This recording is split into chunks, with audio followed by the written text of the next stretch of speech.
Olá, sejam bem-vindos ao Wireless Cast, o nosso podcast sobre tecnologias wireless. Hoje nós vamos explorar como as redes sem fio evoluíram e como elas fazem parte de praticamente tudo, das nossas casas às zonas rurais e até as grandes cidades.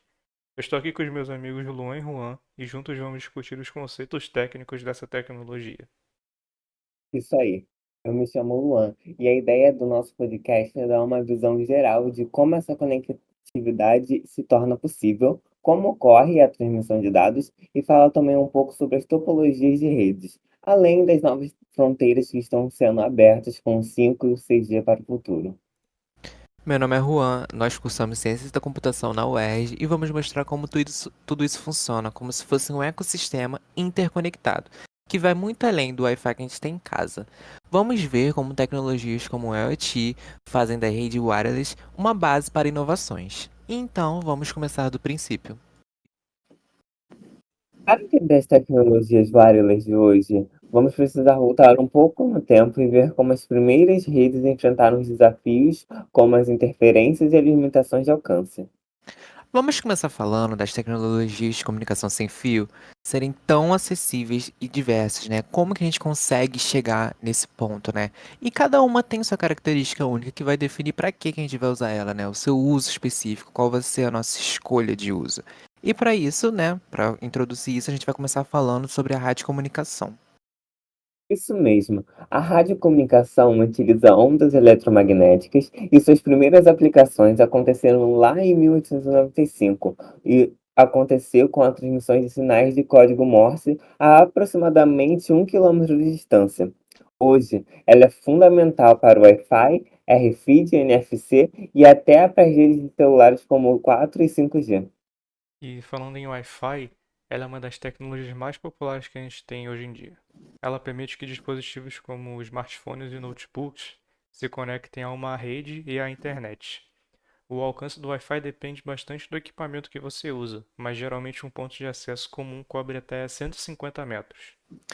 Exatamente, né? E outro exemplo muito comum é o Bluetooth, que é ideal para conexão de curto alcance. Por exemplo, o fone que eu estou usando aqui agora, né? E isso pode ir de um fone, de um sistema de fone de ouvido, até um sistema de automóveis, né?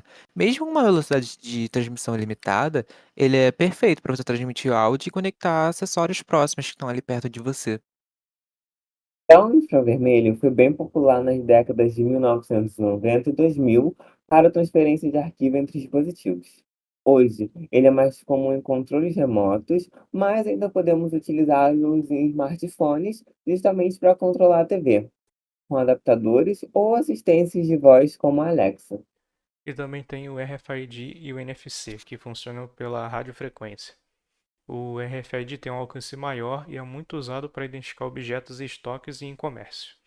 E por outro lado, o NFC é ideal para comunicação de curta distância, como pagamentos por aproximação que a gente usa em dia no telefone. E ele também está presente em cartões. Isso nos leva às redes celulares, né, dos nossos telefones, que utilizam áreas geográficas, que nós chamamos de células, para conectar os nossos telefones às redes das operadoras.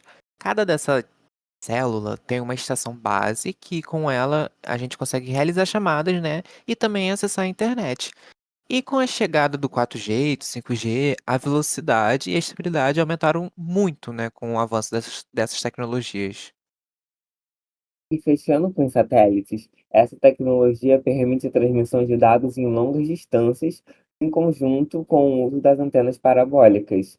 Elas, com os satélites que orbitam a mais de 500 quilômetros de distância da Terra, e os satélites ficam com um alcance incrível, capaz de cobrir até continentes inteiros. Mas eles ainda enfrentam alguns desafios, como a latência e o custo. É impressionante a variedade de tecnologias sem fio e como cada uma atende a uma necessidade específica. Cada uma evolui com um propósito, desde a curta distância do Bluetooth até o alcance global dos satélites. Outro fator importante para entender a evolução das redes são as técnicas de espelhamento de espectro, como o Frequency Open Spread Spectrum, FHSS, e o Direct Sequence Spread Spectrum, DSSS. Eles foram fundamentais para superar esses obstáculos. O FHSS, por exemplo, né, foi inicialmente desenvolvido para uso militar, né, que era essencial você manter uma comunicação segura e que você não tenha problema de interferência, né. Aí essa técnica ela consiste em, como posso dizer, pular rapidamente, né, entre as frequências enquanto você está enviando um dado, e isso vai dificultar que ocorra uma interceptação e assim você não vai ter o problema da interferência. Já o DSSS, ele espalha o sinal em uma faixa de frequência mais ampla, fazendo assim com que a transmissão seja mais resistente a interferências. E como resultado, o DSSS oferece uma camada extra de segurança, espalhando os dados em um espectro mais amplo e dificultando a interceptação por terceiros. É muito importante dizer que essas técnicas foram o que ajudaram a construir as bases das redes Wi-Fi modernas. Elas esperaram o padrão IEEE 802.11, que definiu o funcionamento básico das redes sem fios. E elas mostram como as técnicas de espelhamento influenciam diretamente a eficiência e segurança da rede. Nos leva naturalmente a pensar em como organizamos essas redes e por que é importante pensar nas quatro principais categorias que diferenciam pelo alcance e pelas aplicações. Esses são tão importantes quanto as técnicas de espelhamento. Eu vou começar a falar sobre o primeiro dos modos de operação das redes WLAN, que é o Wi-Fi. Ele tem um alcance de curta a média distância dependendo do projeto e dos equipamentos que são usados. Com o Wi-Fi, a gente pode se conectar à internet e compartilhar arquivos de forma rápida e prática. E temos também a WPLAN, né, que são redes de alcance menor, né, que são idealizadas, projetadas para conexões de dispositivos próximos ao usuário, né. São redes de tecnologias como o próprio Bluetooth, o Zigbee e até um infravermelho também, né. Mas com o Wi-Fi Direct e Hotspot móvel, a tecnologia Wi-Fi também acaba entrando nessa composição. Agora, partindo para a WMAN, as redes WMAN têm um alcance metropolitano e utilizam o padrão IEEE 802.16, conhecido comercialmente como WiMAX.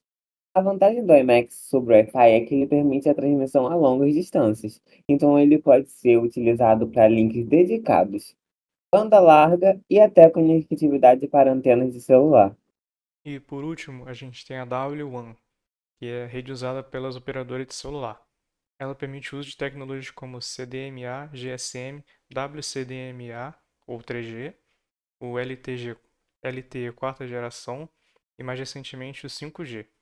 Assim como a W-BAN, o W1 cobre grandes distâncias e ele é ideal para atender uma área bem maior do que o Wi-Fi seria capaz de cobrir.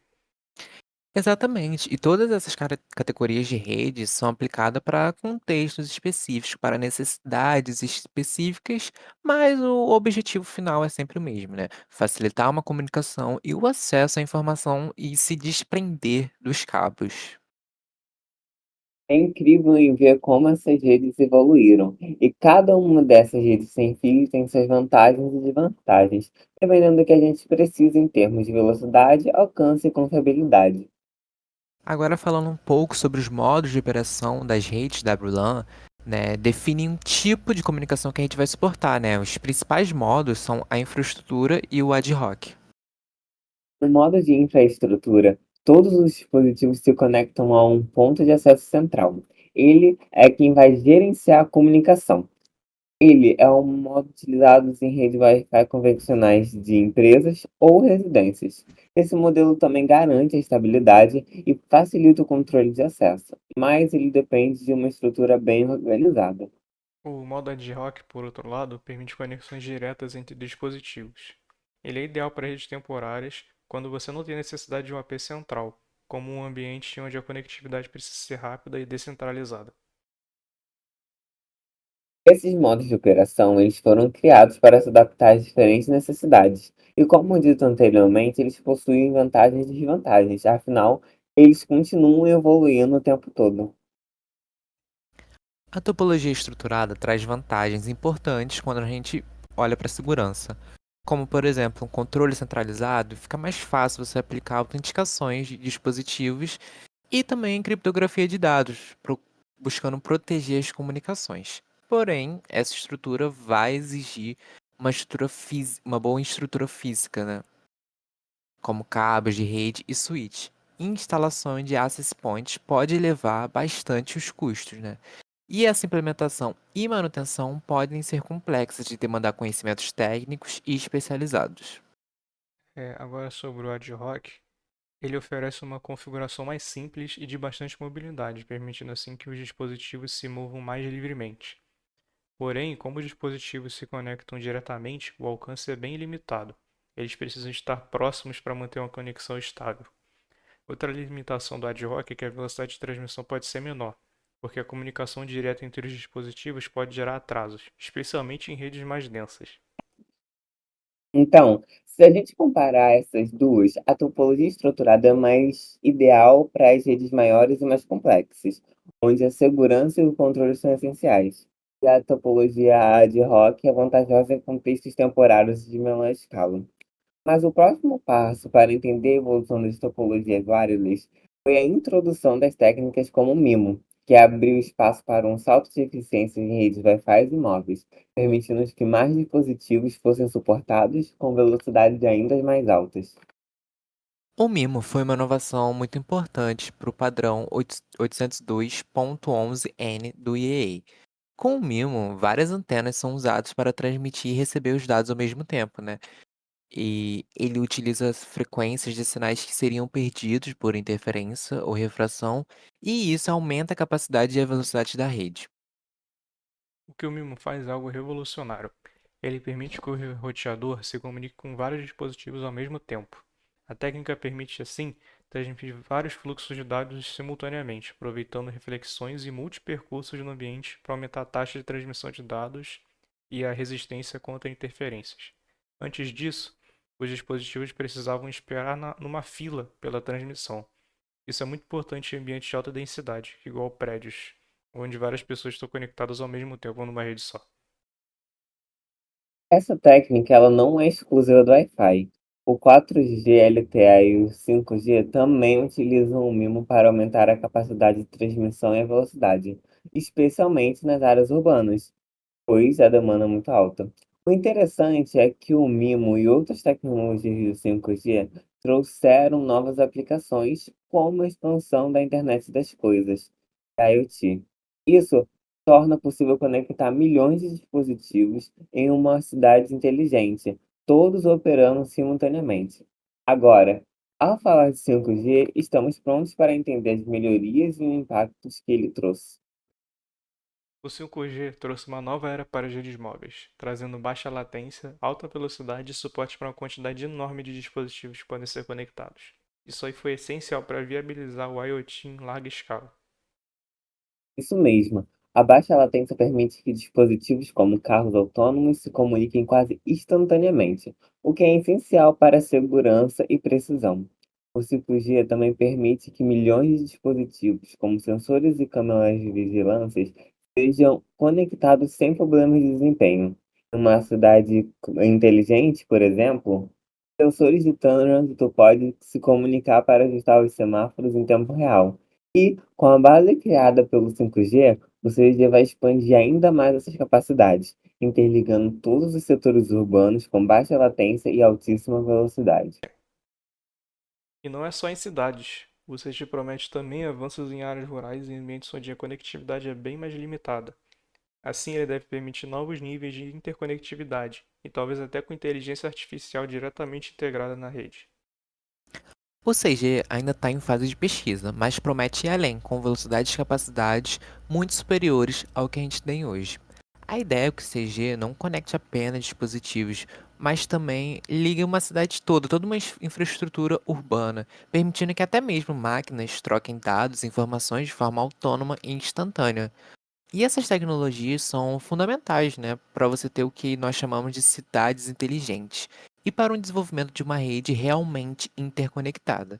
E claro, tudo isso só é possível graças a uma base criada pelo LTE, que também serviu como transição para o 5G. Agora, vamos falar sobre alguns desafios que as redes wireless ainda enfrentam. Essas redes sem fio precisam lidar com problemas de interferência, principalmente em ambientes urbanos muito densos. Isso exige melhorias constantes nas tecnologias de modulação e no gerenciamento das frequências. Outro ponto importante é a sustentabilidade. Com tantas torres e antenas sendo instaladas, o consumo energético dessas redes aumentaram muito. Essa é uma preocupação crescente, pois a conectividade está em alta demanda, mas também é preciso alinhar com práticas mais sustentáveis. As pesquisas sobre as redes de baixo consumo e novas fontes de energias, como as células solares, são interessantes, mas ainda tem um longo caminho a ser percorrido. Então, considerando tudo isso, as redes sem fios enfrentam um futuro cheio de potencial, mas também de desafios. O 5G e o 6G prometem atender uma gama enorme de aplicações, desde o entretenimento até a saúde ou até mesmo a segurança pública. Mas precisamos lidar com diversas questões, como segurança, interferência, consumo de energia, até mesmo para que isso seja sustentável. Exatamente. E para encerrar, a importância da conectividade wireless só tende a crescer hoje em dia. Mais do que nunca, as redes sem fio estão no centro da transformação digital, mas elas precisam evoluir muito para atender de maneira eficiente e segura a nossa nova realidade. Vai ser muito interessante ver como essas tecnologias no futuro vão abordar esses desafios. Bom, isso é tudo por hoje. Nós agradecemos muito a audiência que vocês deram ao Wireless Cast. É isso, muito obrigado. Esperamos que vocês tenham gostado. Obrigado e até a próxima.